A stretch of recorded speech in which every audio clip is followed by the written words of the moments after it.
Laser pointer too. You You don't need any more, right?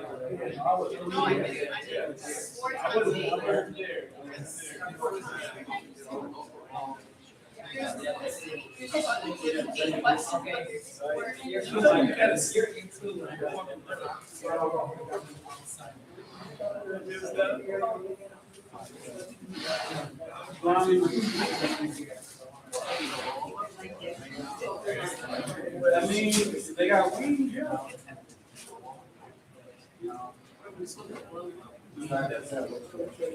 Right. Okay, I only have this one. I'm gonna go over.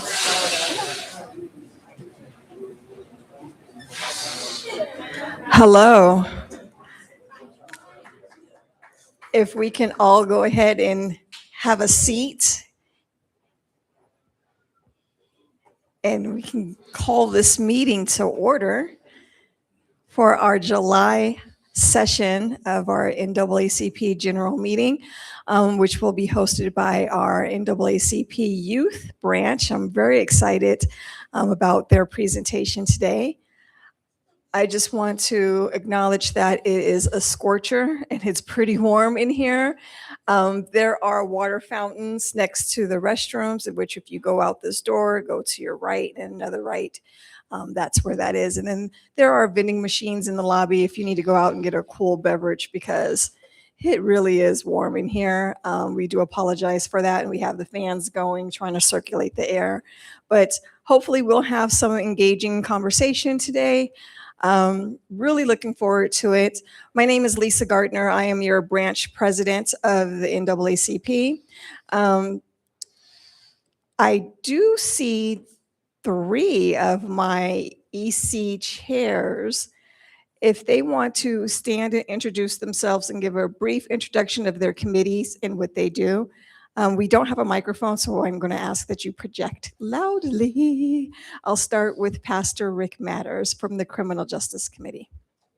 Chair of the Criminal Justice Committee, you're all welcome to attend. Betty is a member of the committee. We are in the process of being approved by Airway Heights Correctional Facility to be a sponsor, which means that the Black Prison Caucus can meet more often, because they can't meet with unless they have a sponsor present. And we've got some plans. We're making plans to have a Dr. King hour every week to talk about a speech or an essay or an interview of his. They're really quite short. You can read them in advance if you want. So we got some good things going on. Join us if you are inspired. When's your meetings? Oh, thank you. Yes. Comes occasionally too. They're online, and they're Wednesday, the first Wednesday of the month at 6:30. Lasts about an hour. And tell us about the cool T-shirt you have on. Oh, okay. So the Criminal Justice Committee has an initiative called Building Restorative Communities, and the Youth Council knows about it, and some of others might know about it. And so we're learning and teaching others about restorative justice and the practices that go with it, because we're trying to change the culture from isolation, silo, blaming each other, to accountability and community. And we went, 7 of us went to New Orleans for the National Conference for Community Restorative Justice, and we were privileged to give a breakout presentation, and it was glorious. So thank you. Yes, thank you. Thank you for that update. And to kind of expand upon that, we were very privileged to be asked by the Spokane Police Department to come out to their police training academy to present to them about relationships in community between communities of color and law enforcement. And we talked about the history, we talked about relationship building and what that looks like. There has been a strain between law enforcement and communities of color, not just here in Spokane, but across the country. And what happens is that even here in our small community, we seem to adopt what's going on in the country and take that on. And that puts a strain, sometimes an unnecessary strain on our community from both sides. There a lack of trust, there's a lack of there's some implicit biases, there are a lot of prejudgments. And so how do we get past that? How do we have relationship? And it doesn't take one day, it doesn't take one meeting, it doesn't take, 1 month. It does take time, and it does take relationship both ways. NAACP going to law enforcement and law enforcement coming out to communities of color and fostering that relationship. So it was a really, really good conversation and being able to talk to these young recruits. And I would like to point out that we do have a member of our Spokane Police Department here tonight. If you can please stand. Thank you for joining us. Again, it's intentional, and it's something that we're looking to do to foster that relationship in community. So as we move on, I see that we do have our healthcare committee chair here, just back into the country. You're always traveling. If you want to get up, introduce yourself, and tell us when your meetings are as well. Hi everyone, good morning, afternoon, and evening. I can see you. My name is Lucy. I am the health committee chair. We always meet on the first Tuesday of every month, 5:15. We hold ends at 6:15. And what basically we have sort of our project. Right now we have the swimming going on at the YMCA led by and we start on Monday, the first orientation. Then we have the things coming up. Then also we are trying our best to start to make people aware of the health issues and disparities that are happening. We have the what's it called? Just put it on our minds to think about it. Some people are going to lose their insurance very soon. And so how will it be affecting our people? So more and more conversations about health, public health, so many things. So we need members, please join us. A lot can be done in the community. We have a lot to do, but we're so few of us. So please join us. You can help us a lot. If you have questions to me, I'm here. You can email me, and I'm not leaving the country again. Thank you so much. Let's say welcome back to the country. We do have a lot that we're doing as for the healthcare committee. Specifically, what he's referring to is we have a swim initiative where we teach young Black and Brown students how to swim. Statistically, Black and Brown students, they do not know how to swim, and that's generational, and that has to do with segregation, lack of access to public pools and facilities, and so passed down that students do not learn how to swim.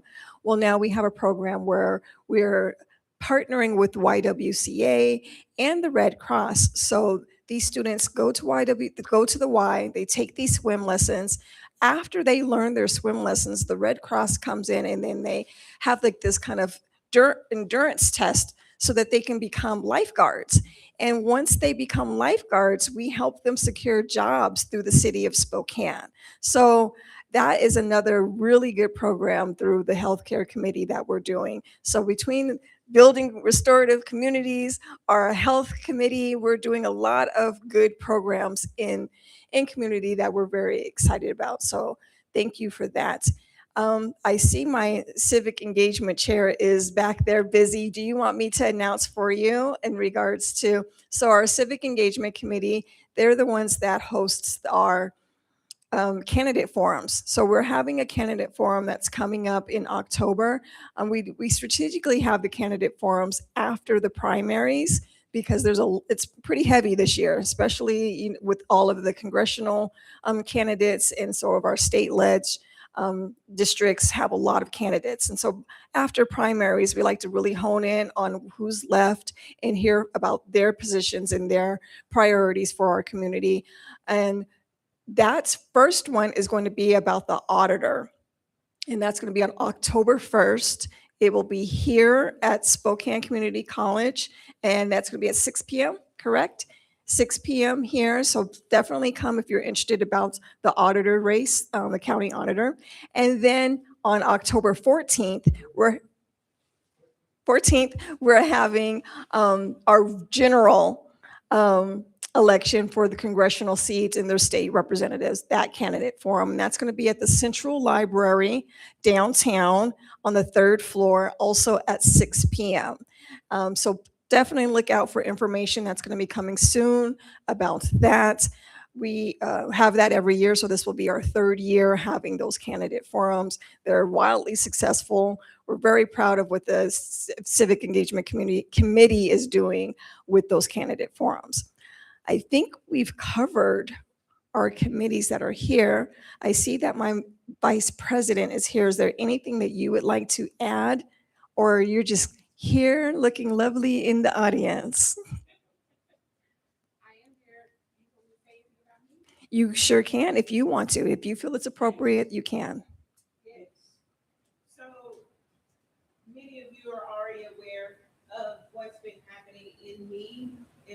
And so the community is tired of all of this, and they have absolutely decided that they want to move forward with resolution. And so in doing that, there's a group on Facebook called Hope Rising in Me, and they have decided that they want to do a rally. Like, let's get the people together here in our community who want change. And so there's going to be a rally. It was originally going to be July 27th, but the Meade School Board is going to have their meeting on that day. And so to avoid that conflict, so that the superintendent can be present, our meeting has been moved to August 3rd, and it'll be at Whitworth. So it's going to be in a neutral space. But this is all not just about, of course, what's the most glaring thing, the recent court case, but not just about that, but about the happenings before there was ever a court case and the things that continue to happen about the board and how it is moving to remove some positions from WASDA, which WASDA is this big state umbrella that helps to hold our schools accountable. And so they're petitioning to have some positions removed in the middle of all of this. And they're all a lot of the positions they want removed are surrounding equity. And so the community is like, we can't continue to do this. It's emotionally not good. It's harming our children, and it's not fiscally responsible, as you saw with the $17 million that they're being tasked to pay out. So August 3rd at 6 p.m. and it's going to be at Whitworth. We'll let you know the exact location, but there's going to be a rally in Meade.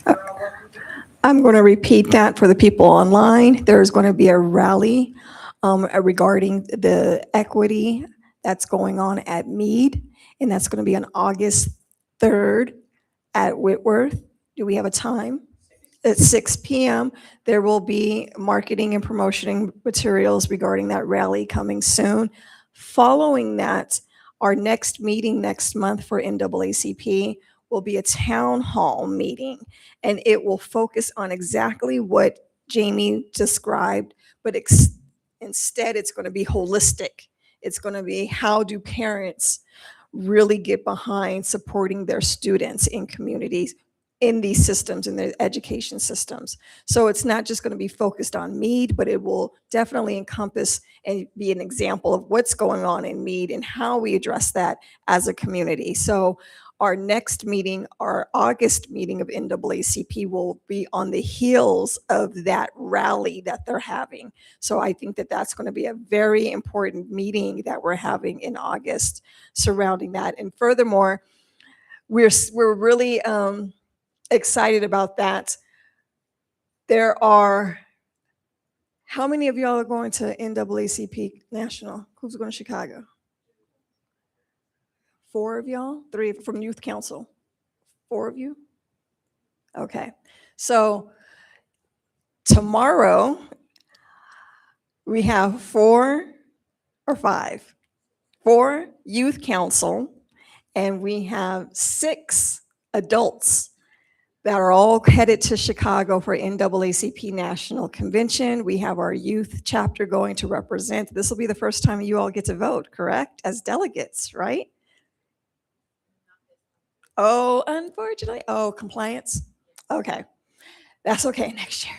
But we'll get to vote on our resolutions and all of the things that we bring back from Chicago and from national conventions that is important to NAACP at a national level that we can use on a local level. So we're really looking forward to that. It's always a grand time. About 4,000 people from across the country who are members or maybe even non-members of NAACP come together and convene for 5 days to learn more, to be stronger advocates and activists, and how we can apply that in our communities. So we really look forward to our conventions, and we will report out on that, I believe, in September, because we will not be doing it in August. All right. Yes, Pastor Rick. Go to the Obama.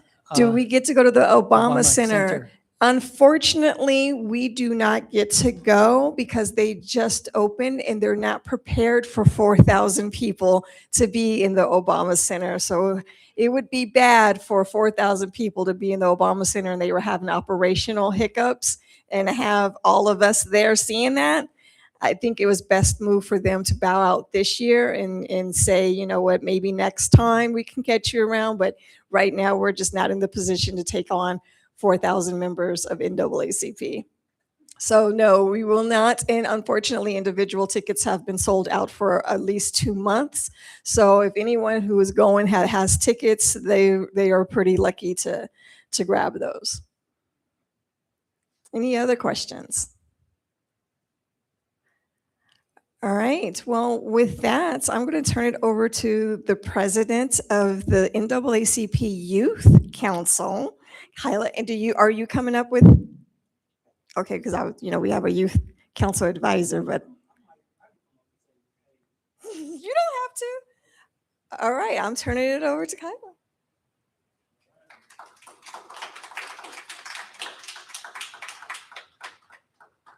Let me see what works out better, if I like this.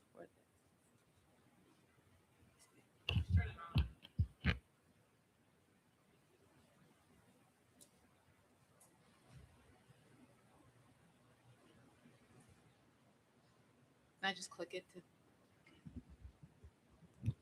Good evening, everyone. As you heard earlier, I am Kyla. I serve as the president of the NAACP Youth Council. And the focus for tonight's meeting is BIPOC mental health and bridging generations through conversation. To begin, let's start out by defining the term BIPOC. BIPOC stands for Black, Indigenous, and People of Color. The term is designed to emphasize the specific historic and systematic oppression faced by Black and Indigenous communities, while also serving as an inclusive umbrella term for all other non-white racial and ethnic groups. We chose this topic because mental health affects all of us, but it is shaped by more than what happens inside an individual person. It can also be affected by history, culture, racism, access to care, family expectations, and the community we belong to. We also want to look at how different generations understand mental health. Sometimes younger and older people are experiencing or observing the same struggles, but using very different language to describe it. Tonight is not about blaming one generation or saying that every BIPOC person has the same experience. It's about creating a more understanding community,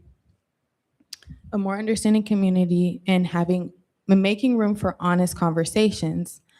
Before we get into the presentation, we're going to kickstart off with a couple opener questions to see what you guys know about this topic. So I'm gonna pass this off to Annabelle, and she will come up here. And if you feel like you know the answer, just raise your hand. Okay. We're gonna start it off with a simple one. A true or false question. Mental health is a new age issue. New age? Yes. True or false? That is correct. Okay. Okay. Another true or false. Slavery and the treatment of BIPOC communities has no effect on modern day health.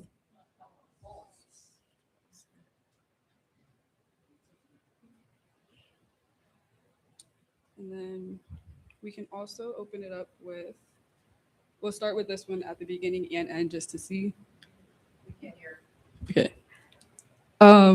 Why does, or actually, let's finish off with this one. We'll finish off with this one. Yeah, you're just gonna do this with this one? Yeah. All right, that's all the questions we have for right now. The rest will convene after we go through our slideshow.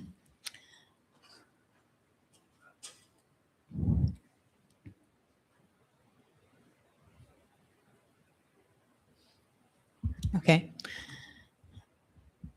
Now that we've seen what we already know, let's begin to look at why this conversation matters. Mental health affects every community, but not every community experiences the same barriers to getting help. Racism, economic conditions, cultural expectations, and access to healthcare can all affect a person's mental wellness. Different generations may also recognize mental health struggles differently. One person may call something burnout, anxiety, trauma, while others may simply describe it as stress or something to get through. It also is important to remember that BIPOC is a very broad term. Black, Indigenous, Asian, Latino, and multiracial and other communities of color have distinct cultures and histories. There is no single BIPOC experience.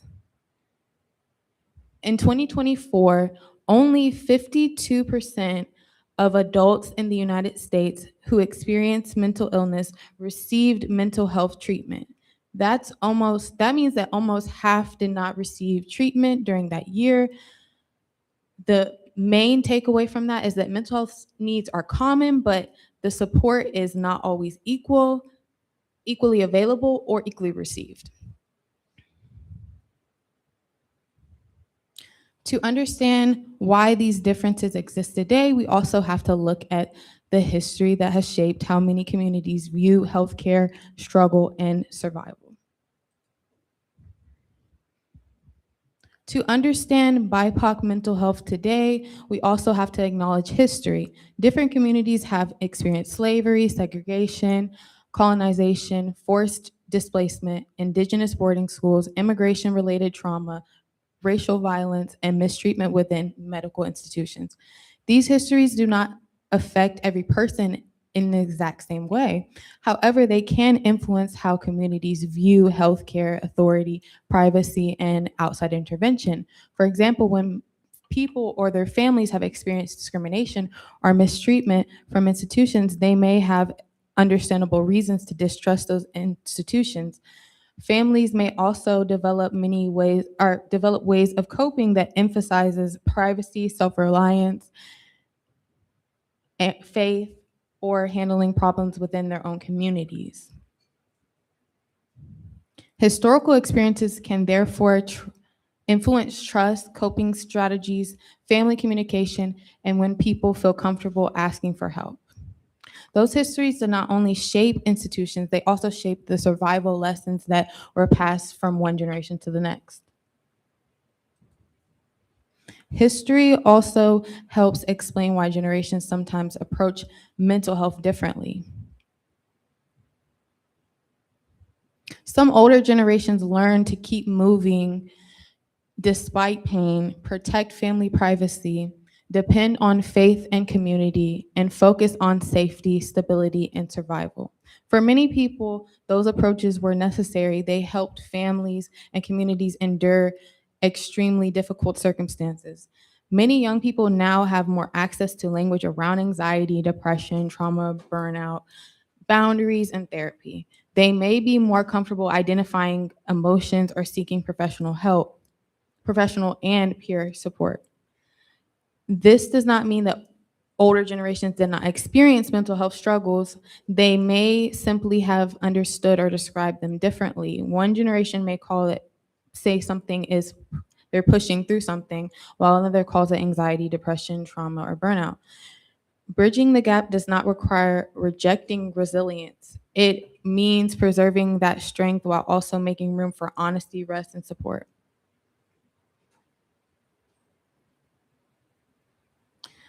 Along with history, culture also shapes how we cope. Culture can be a powerful source of healing, but some cultural expectations can make it harder to admit that we need help.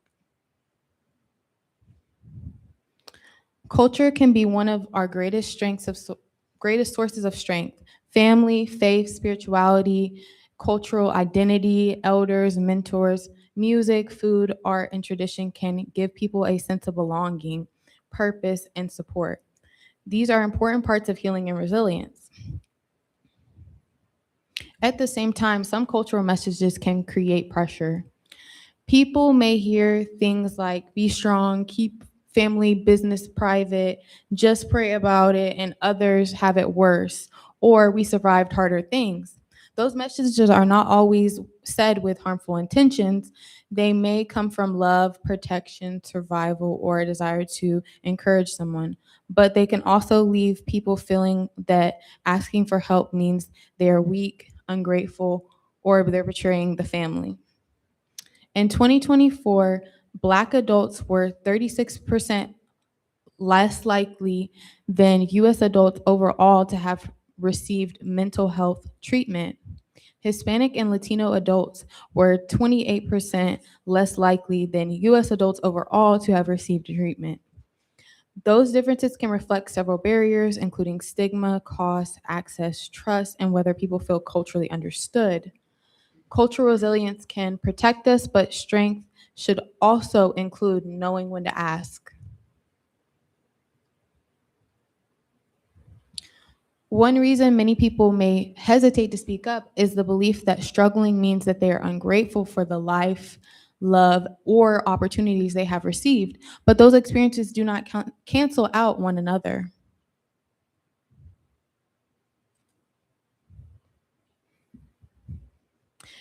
And now we're on to one of the most important messages of the presentation.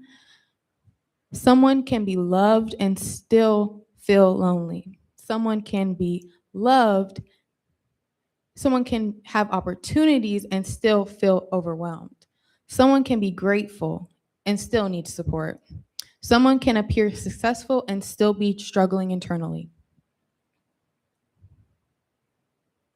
Sometimes when a younger person expresses that they are anxious, depressed, or overwhelmed, an older person may feel confused because that young person has support or opportunities that they themselves did not have.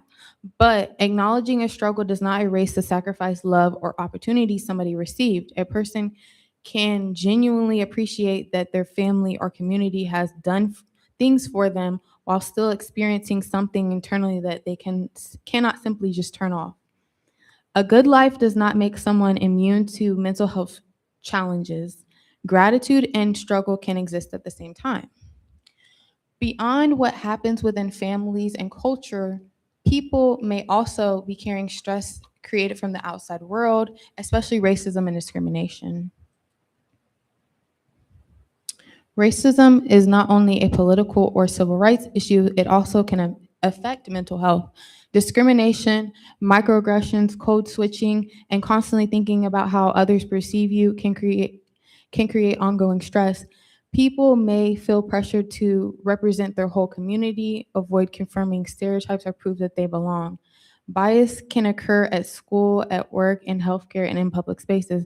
Exposure to racial violence in the news or online can also affect people emotionally. Even when they are not directly involved in the events. In a national survey of high school students,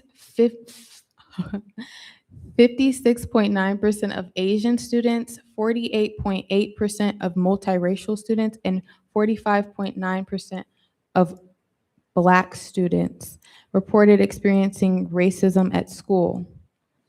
Students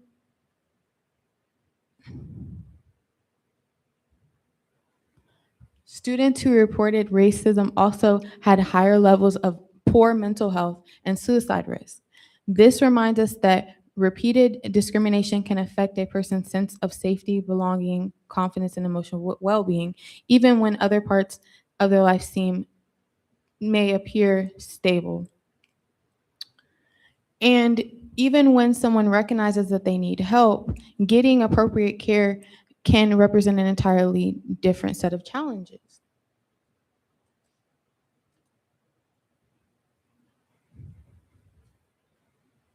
Recognizing a mental health concern is only one part of the issue.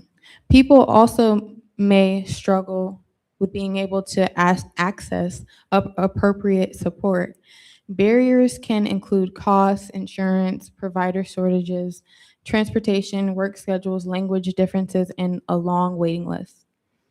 There may also be difficulty finding providers who understand a person's culture or lived experience. Someone may worry that their concerns will be dismissed, misunderstood, or misdiagnosed. Distrust can also be shaped by personal experiences with discrimination or a broader history of mistreatment within healthcare systems. Access is therefore more than whether a service technically exists. Care is not truly accessible until people can afford it, reach it, trust it, and feel understood. These barriers can be especially important for young people whose struggles are not always recognized in the ways that adults expect them to appear.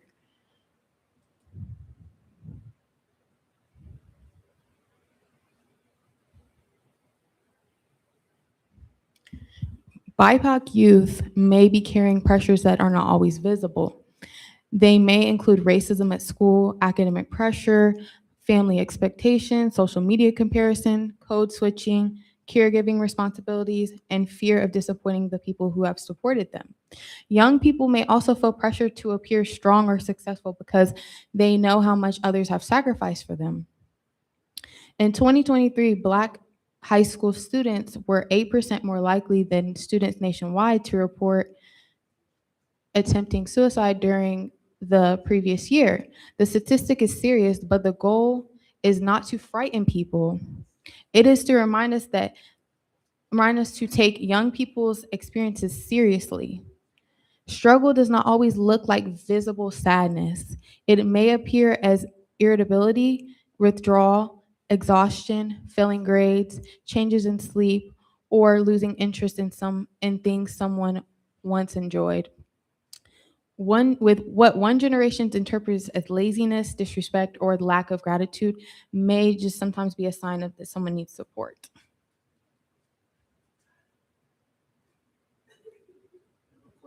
Okay. Yes. Hi, old person here. What is code switching?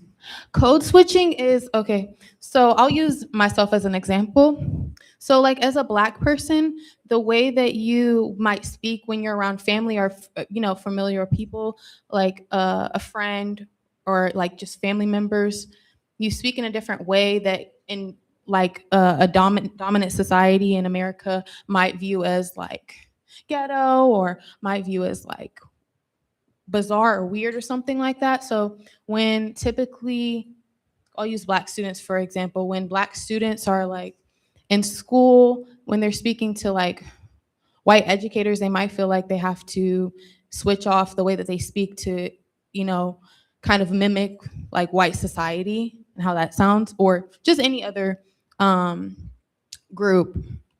Does that answer your question? Okay, thank you. I'm glad you asked that question because I love those type of questions. Okay. Although we have discussed several challenges, bridging generations is not only about identifying what has gone wrong, it's also about recognizing what each generation can contribute to healing.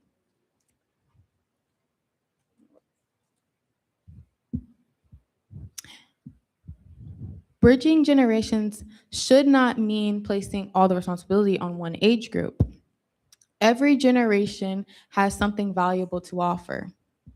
Older generations may offer resilience, cultural knowledge, faith, family history, community connection, and long-term perspective that can help younger people understand where they come from and how the communities have survived. Younger people may offer new language for emotions, greater openness towards therapy, stronger awareness of boundaries, and a willingness to challenge stigma. Neither side has to abandon what it knows. Young people can learn from the strength and wisdom of older generations. Older generations can learn from young people's willingness to name and address mental health needs. We can preserve resilience without expecting people to suffer silently.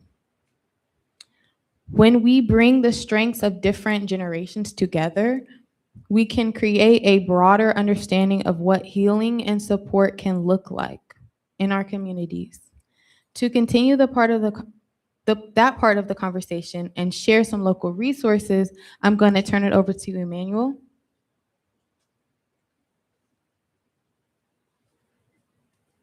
If you want, you can read that. So community resources,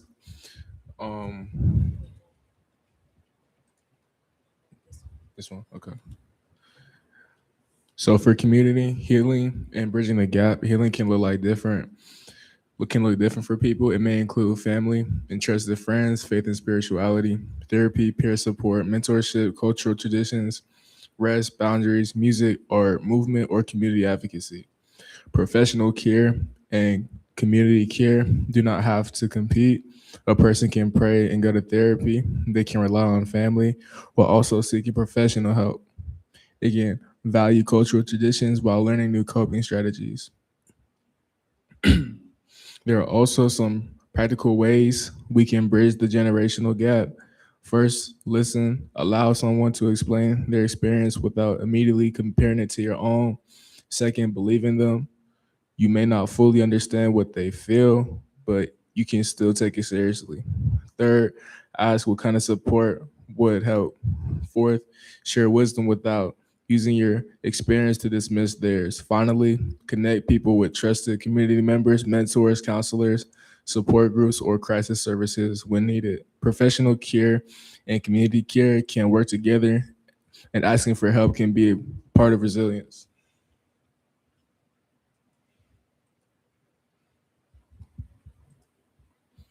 Community resources is NAMI Spokane, Shades of Motherhood, Discovery Counseling Group, and Maji Rising. All right, now we're going to transition into this interactive game. For this game, we're going to need 4 volunteers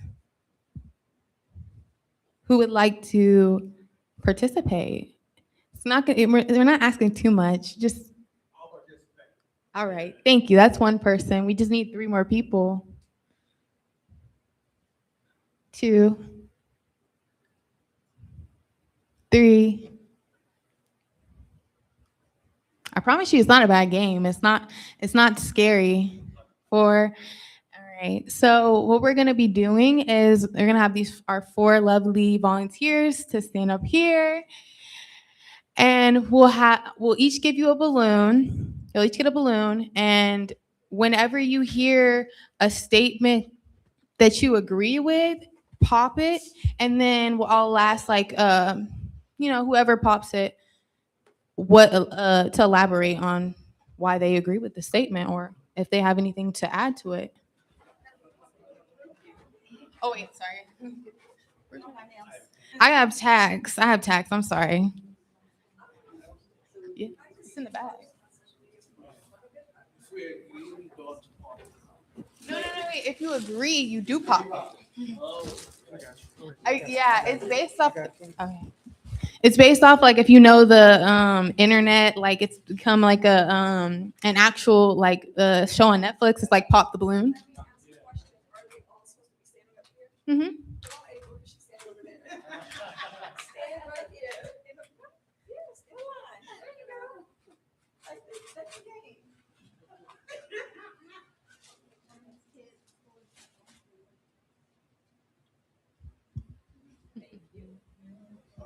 Pictures. I'll get over here. Get a good picture, everybody.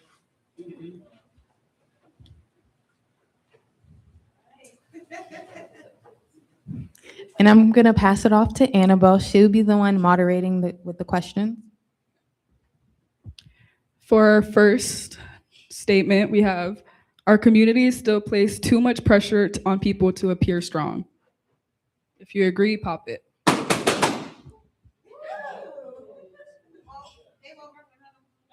Now we're gonna you wanna share why you popped your balloon, why you agree with the statement? Yes, I'm a Gen Xer, and my children have grown up much differently than I have, and so I ran that. You don't know how hard it can be, and I give credit to the Gen Zers. They will turn it around on you and educate you. And told me I cannot compare my experience to theirs. They have no context of what I experienced, so it's not fair. So I'm learning as a parent that that's not fair. As myself, I know it took me to well into adulthood to accept that it's okay to be vulnerable, to share, not be afraid. Feelings are feelings. They're not right or wrong. They just are. It's an emotional reaction. It's what you do with those feelings that matters. That's what right or wrong is. And I will give this generation, especially the young ladies, like they are very in tune and very open. My daughter has no problem sharing. The young men, still need to have that shared with them, that it's okay to be vulnerable. But when you can do that, it's a game changer. It really changes everything for you. I mean, I was just thinking about financially and how we're not supporting people in this society right now. Healthcare and just a lot of different ways. It seems like when I was young, it was easier to get a college loan, or it was easier to do a lot of things. And financially, we're not taking care of our young. Yeah, I agree. The society puts a lot of pressure on people because it's also like inherent human nature. But also, I have, not to be the devil's advocate, but I don't like the separation now of how we like saying this generation and that generation are doing this and that. It's a human experience. This is our first time ever being in this time. And so if we always put the blame on one or the other, it gets us back to the chaos and troubles. So pressure is always there. And again, it's the first time we're ever experiencing this. This is my first time to experience. If I get to tomorrow, that will be my first time knowing tomorrow. So we have to learn. Yeah. Second that, the division of the generations, another tool they keep us separated. Once we all unite as people, it's over. We're gonna get what we need. Every which way, try to keep it. Those are all wonderful points. Wonderful points. Okay, for our second question, or statement, we have faith, family, and community support can work alongside therapy or professional care. Pop it here.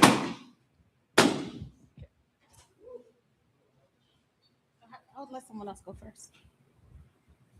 Well, I think just before even getting into going professional care, one of the big things is having somebody in your family, your friendship, community say something, are you okay? You might need to check this out. It's okay to get help. Here's some resources.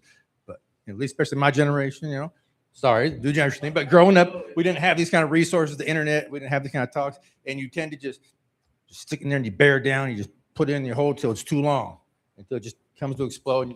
It's too much. But I think great thing nowadays is those resources there. People are emphasizing it's okay to get help. It's okay to talk to people. You want to go second? Sure. I think in a community like Spokane, there are so many grassroots nonprofit movements, and I do believe that there's power in professional help because there's trained professionals to help you with your care, but there are needs that can be met with just being in community, finding more people who do other types of support.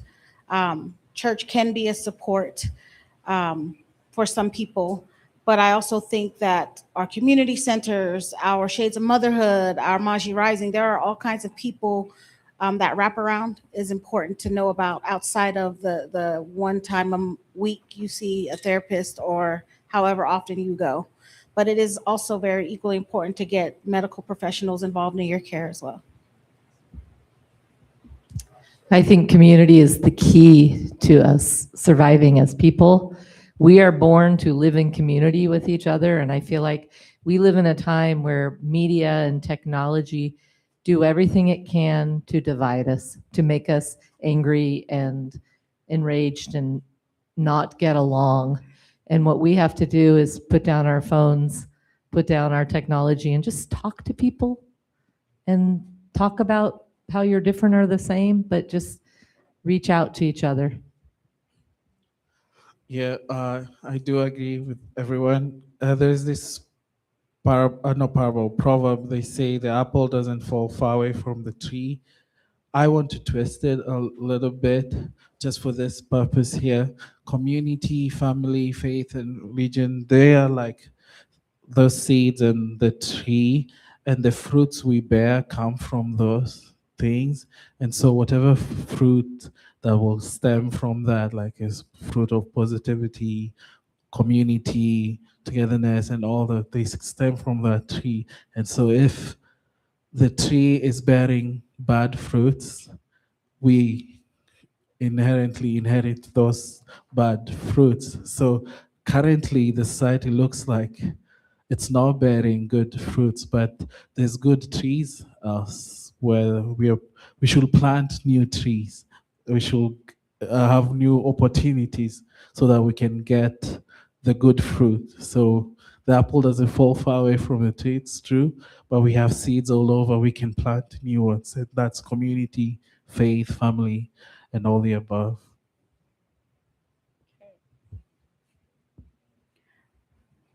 Also, I would like to say, if you don't have to necessarily, pop your balloon. If you don't agree with it, we're not going to crucify you. It's all about different perspectives and everything. So even the ones that might be a little bit more challenging too.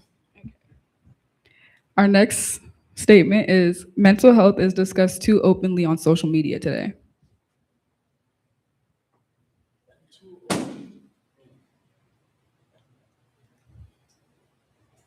Okay, so one person popped. Let's hear your person. I just feel like, I don't know, I with my kids, I feel like I hear it too much. Like, I guess it shouldn't be social media is maybe what it's about. It should be human to human contact, human to human relationship. And why are we living in social media? Maybe that's why I popped it. Did you mean by like person to person or from like third party to person in that sense? I just mean in general, like any topic about mental health on Great. social media. My daughter, her friends are willing to open and have these discussions in ways that I would never have with my friends. But I think, folks purporting to be professionals and want, influencer, by definition, you have an agenda. And in that case, yeah, I don't like that being so popular, but I think it's great that younger folks are able to openly discuss things in a way I never would have when I was growing up. My daughter talks with me about things that I want to discuss with someone, the older family member. That's awesome. But yeah, the influencer thing, their agendas, no. I agree with that.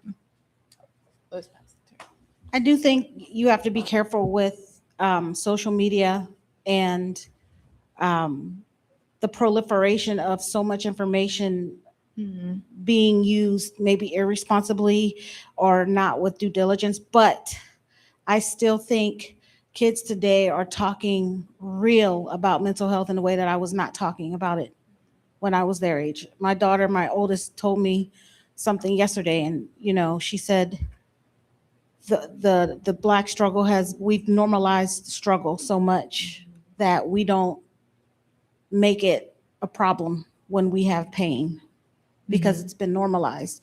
And these are the types of conversations that happen on TikTok videos and things. So I know there's a danger with social media, and there's criticism that words like anxiety and diagnoses are floating around. So I always say get professional care. But I also think that as someone who didn't have conversations at that age, and my grandmothers didn't have that conversation, my mother didn't have that conversation, and we're literally watching mental illness right in front of us in our families, I think there's a huge benefit to being free enough to talk about it, because that's how you take the stigma away and the judgment away. So I do think there's a strength there, but it has to be done well and professionally.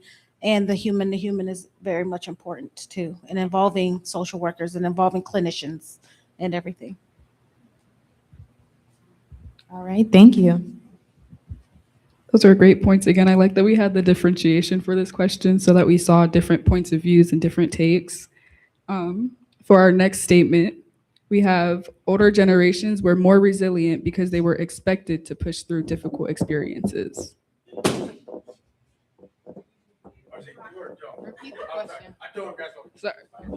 Sorry. Older generations were more resilient because they were expected to push through difficult experiences.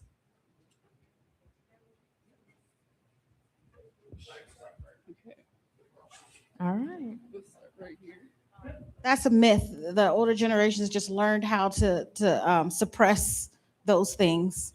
And then when you're in your 50s, the bottom starts to fall out because you've done it for so long. It's a myth. Maybe they didn't have the luxury of getting health care or mental health care, and they had to. They did what they had to do with the tools they had. But think about your family members. Think about the things you see, the behaviors you watch, and then ask yourself that question.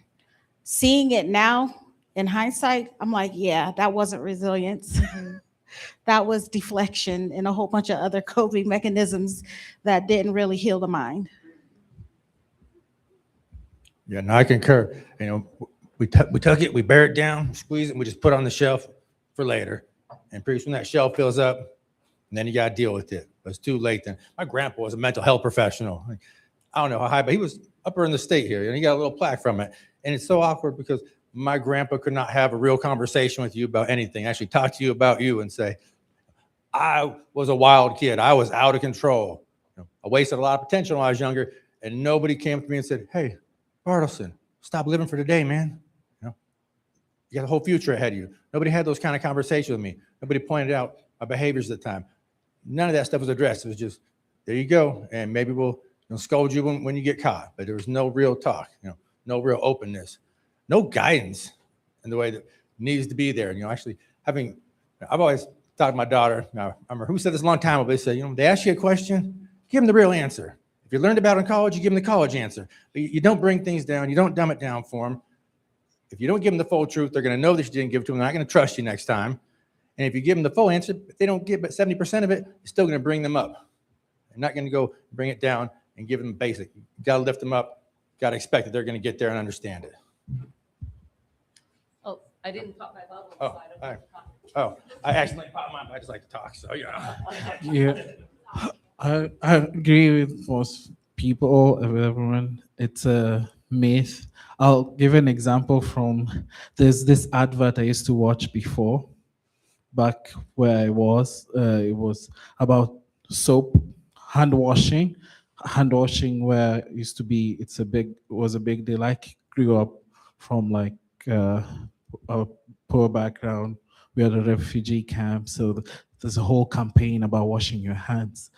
And so we watched on TV. It said there was people washing their hands with old soaps from before, and it wasn't working. And the new soap that has been created is now working. So this little child asked, why is the soap not working? Does it mean we are becoming weaker? And the person said, no, we are not becoming weaker.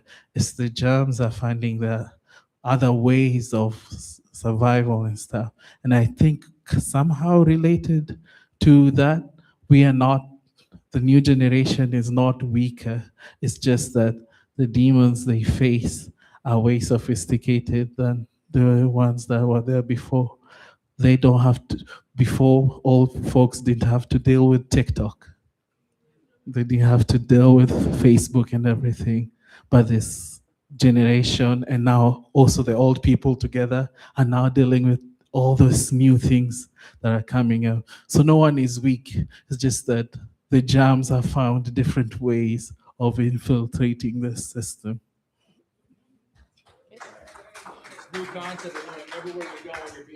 Great point.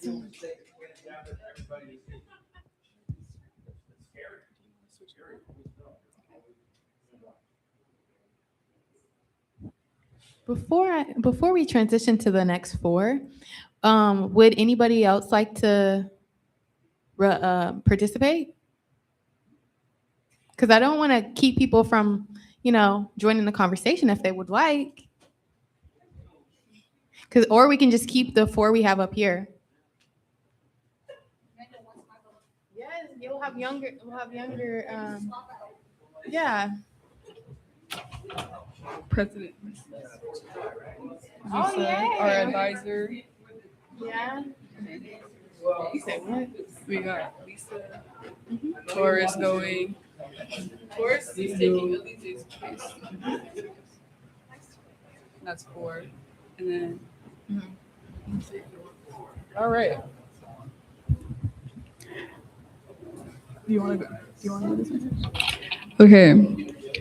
We're going to start off with therapy is more effective when the provider shares or deeply understands a person's cultural background. Pop it if you agree.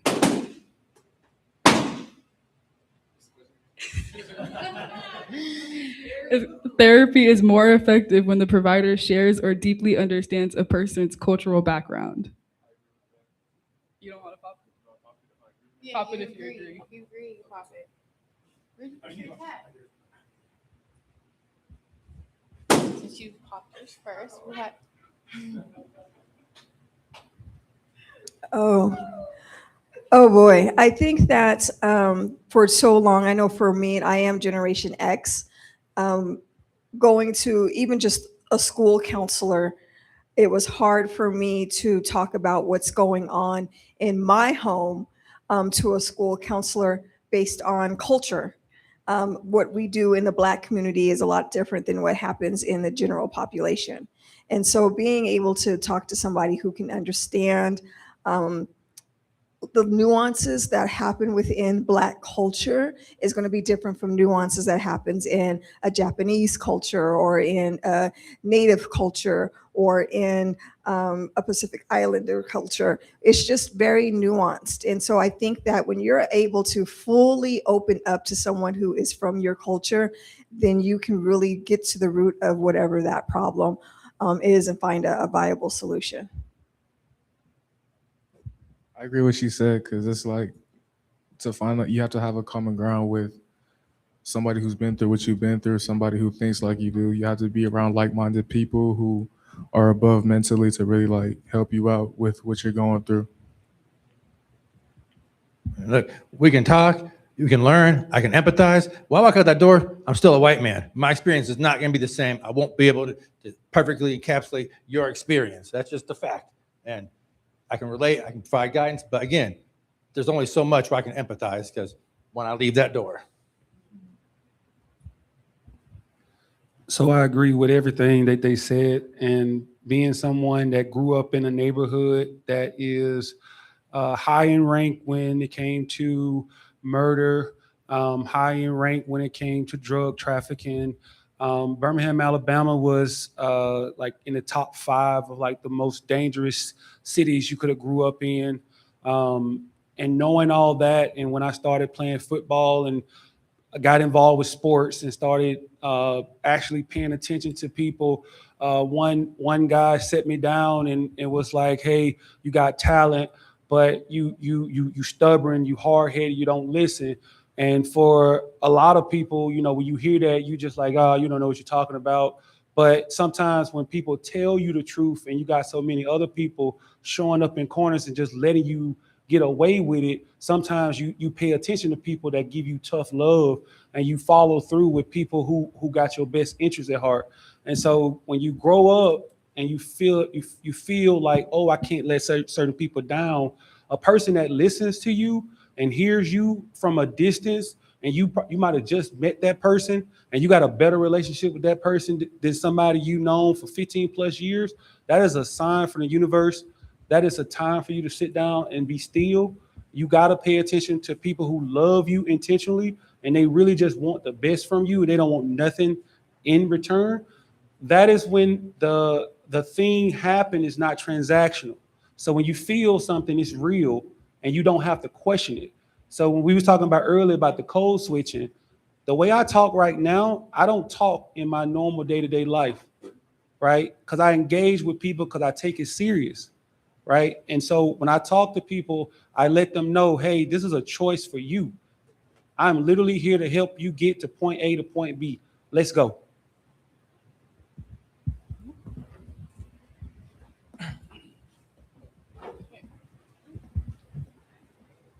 Our next topic is going to be setting boundaries with family can be necessary even when relatives view it as disrespectful.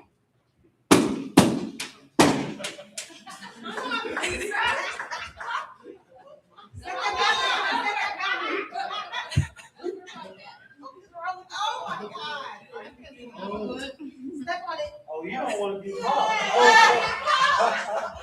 It's giving us a demonstration.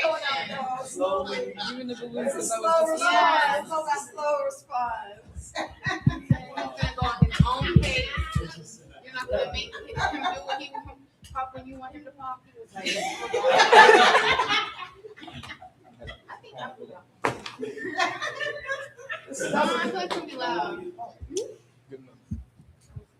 I say I agree with that statement because it's like family can be traumatic, and you don't really know how to deal with your traumas in the moment, and you think like going away from them is gonna like deal with it, but you never know how to deal with those traumas till you face them head on. So I think setting boundaries is like the first step, but I don't think it's the only step because you gotta face yourself. Now that you're away from the fire, you gotta deal with your wounds and burns. So that's what I gotta say for it.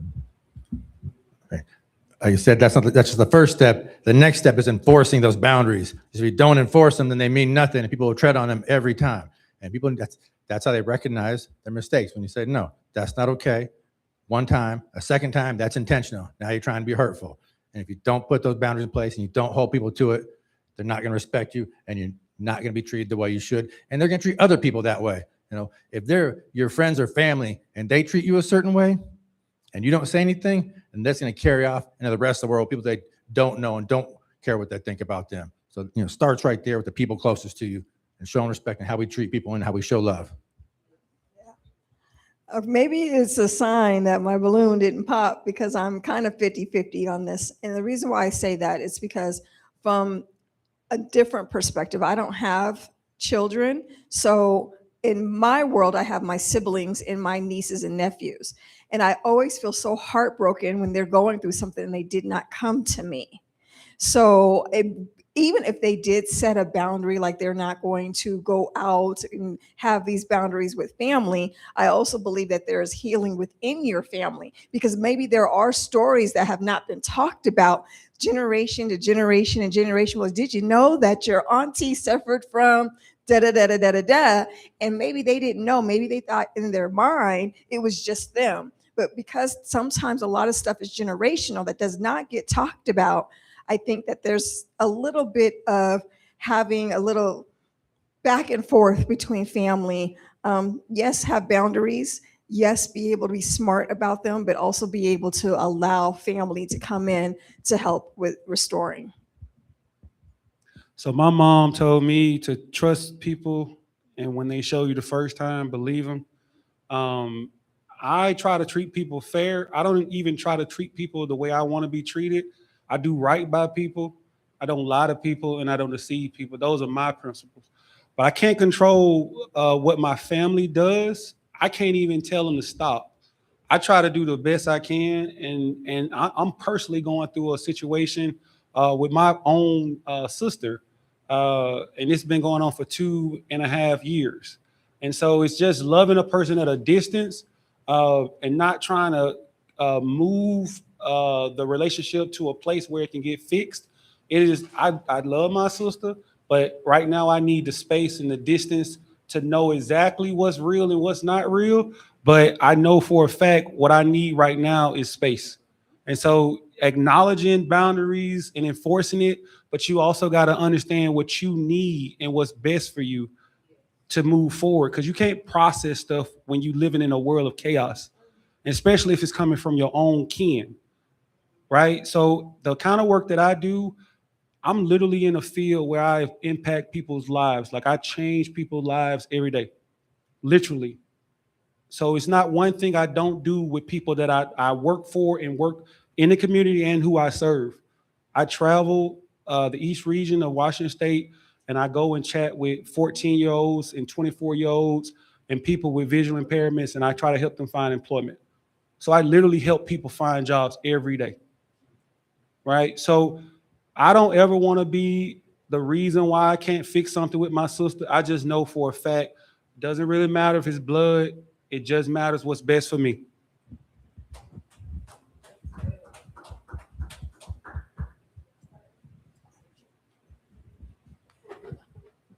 Those were all wonderful takes.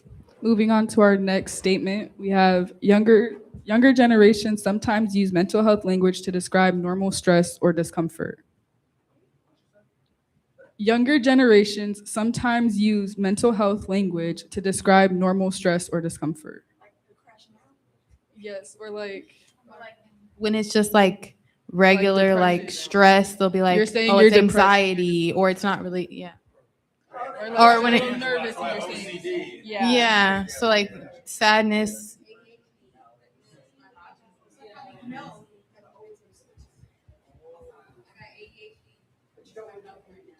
So I've taught in middle school. I've taught grades 5 through 12 throughout my career.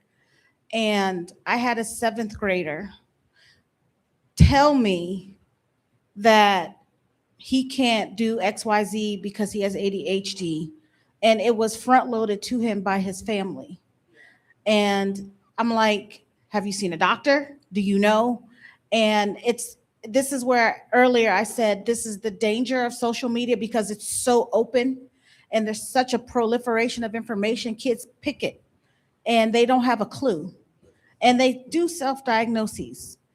And they're using this language to be treated a certain way because they think it means X, Y, and Z, but they haven't really gone through a medical process.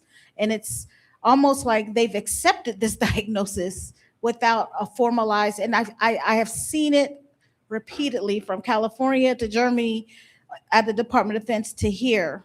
And it is dangerous. And that's why I think the community piece where there are resources, people who have clinicians in their organizations and go through the medical process. You can see symptoms and signs, but YouTube is not a doctor. And I think we need to be very careful. It's informative and it should lead you to a doctor, but it should not be terms. And it's dangerous when you have preteens and teenagers using the language because they have no idea. And they might carry out certain behaviors to address a diagnosis they don't even have. Oh, yeah.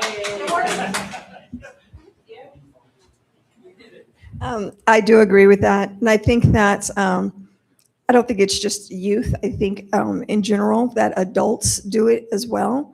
I know for me, And I think some people don't understand, like I'm a communications person. So sometimes I'm like, oh my God, I'm so anxious. And someone's like, oh, you got anxiety? Are you taking your anxiety? I'm like, no, I'm not. I don't have anxiety. I'm anxious in the moment. Like, so some people, they take it as a blanketed approach. And society has gotten so rapid with that. And it's dangerous. To your point, it's very, very dangerous because people will start to give themselves this label that they don't need to have because it's not necessarily a medically diagnosed label, but sometimes it fits the situation. Some people like, oh, instead of saying, like my grandparents used to say, well, my nerves are bad. And so now that translates to they have anxiety. Yes.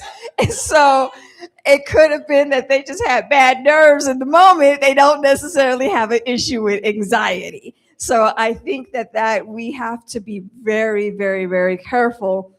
People who says, oh, I'm OCD because they keep their house clean. That's necessarily doesn't mean what OCD is.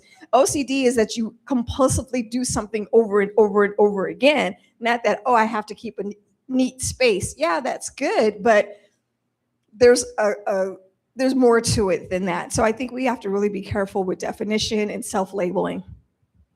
Nobody else popped their balloon.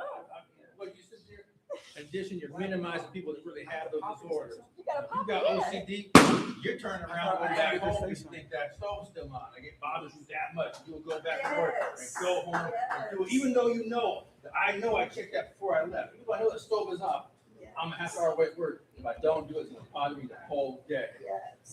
I just want to add that it is very dangerous to support a mislabeled diagnosis of a young person. They will grow up and think that's them and that's their identity. Case in point, one of my brothers grew up and didn't even get diagnosed with bipolar. My mom was diagnosed with bipolar, and he thought it was something that we inherited. And so he would go around saying that he had bipolar, and he would basically say, this is why I'm behaving the way I'm behaving, because I got bipolar like my mama. And so it's just one of those things, like when you grow up not being fully seen by a clinician or a professional, it is very dangerous because you would take that all the way into adulthood, and then you would behave like that, and then the people around you, not knowing what to do with you, would just let you carry on. I agree with false diagnoses, but I think noticing a flaw within yourself, you gotta like properly correct that. But like self-diagnosing, just adding a label and living with it is not proper at all.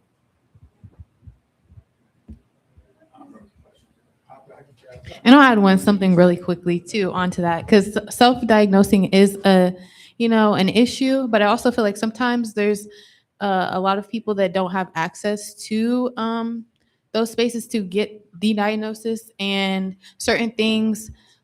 There's certain, well, I'll use autism for an example, because this is like something that I've like researched about. But in women, it's sometimes harder to be diagnosed. Same with ADHD, because it presents differently in women than it does in men. Same with autism, and a lot of studies are circling around like men and stuff like that. So I do think that self-diagnosing is a huge issue, especially right now. I think with like social media and stuff like that, because people see like, oh, I have like one little symptom of it, but it's like mild, and so then I have this, therefore I get to go around and tell people this and this and that, and then use it as a justification when it's not. And even with a diagnosis, it's not necessarily a justification for your actions, it's just a reasoning, because regardless of how you conduct yourself, it's with a diagnosis you still.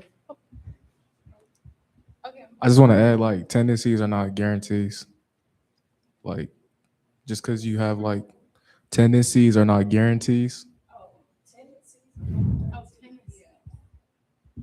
Okay. Oh, and then let me pass it back to the back. I think the self-diagnosis right now is the worst because it is my profession, but I also see people stop trying to connect. They're using the diagnosis to isolate themselves, to say, I can't be in the community, I can't do difficult situations, I can't be uncomfortable because of autism. And I have to really talk to my patients and say, you can have a diagnosis, but that doesn't mean you don't have behaviors that you have to correct and challenges that you have to work on and tools that you need to build, because the diagnosis is half of it. You know, exactly. The label doesn't change anything. There's still work. There's, we used to have autism try to integrate into the classrooms, and now we're trying to have it integrate out of the classrooms, integrate out of the workplace. So we're not building that community anymore that accepts people for their diversity and their issues and supports them. We're just saying, I can't integrate anymore because of my diagnosis.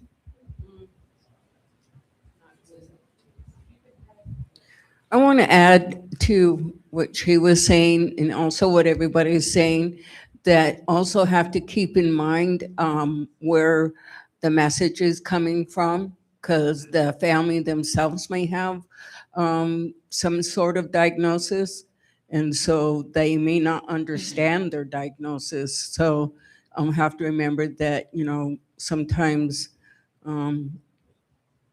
well, I'm trying to think of an example. I guess for an example, I drink because my parents drink or my grandfather. It's kind of like generational. So kind of like what you were saying earlier about what am I trying to say? It's just in their mind. They're already set. They feel like they can't change their ways, but you can change your ways. And that's the important message, and let them know that, just because this person's acting like this way doesn't mean you have to act like this way. And if you feel you have a diagnosis, go to doctor. I know easier said than done sometimes. You guys shared the barriers, but I wanted to applaud you guys doing a very good job. I work in a mental health field and social worker for 26 years, and this is awesome to see this. So thank you. Yes, you're definitely doing a good job, and we're all learning. I'd just like to point out there's also a danger of self-treatment. And you learn something on YouTube, and you put something under your pillow and you're going to get better. And I had a tragic situation of this, where in a congregation, a woman had breast cancer, and she went to her doctor, but she went on the internet and decided on her own treatments. And she'd go and say, I need this medicine. And the doctor said, no, you don't need that medicine. And she assumed she knew more than her doctor, and she died. I'm going to interject here because it is a little bit before 8 o'clock, and that's when our meeting does end. But we'll have one more question. Do you want to do one more? Pop the balloon scenario? I think we'll just end it on that, because that was a Okay. good note. I'm glad everybody decided to come and participate. That made me so happy to see. Yay. And I also hope that after this conversation that you're able to reflect on mental health and kind of take some things from different avenues, different perspectives, different generations, all of, what everybody shared today. But thank you so much for all being open and vulnerable, and it was great to see. Thank you. Please continue to give it up for our youth council. Congratulations on another successful general meeting. I don't have too much else to share with everyone. This has been very informative. Those are our resources up there. Please use them. With that being said, I will conclude tonight's meeting. Thank you for coming out. We hope to see you next month. And I will always say, you don't have to go home, but you have to get out of this room, because we got to lock it up and clean it up by 8 o'clock. Great job. You're really in your element up here.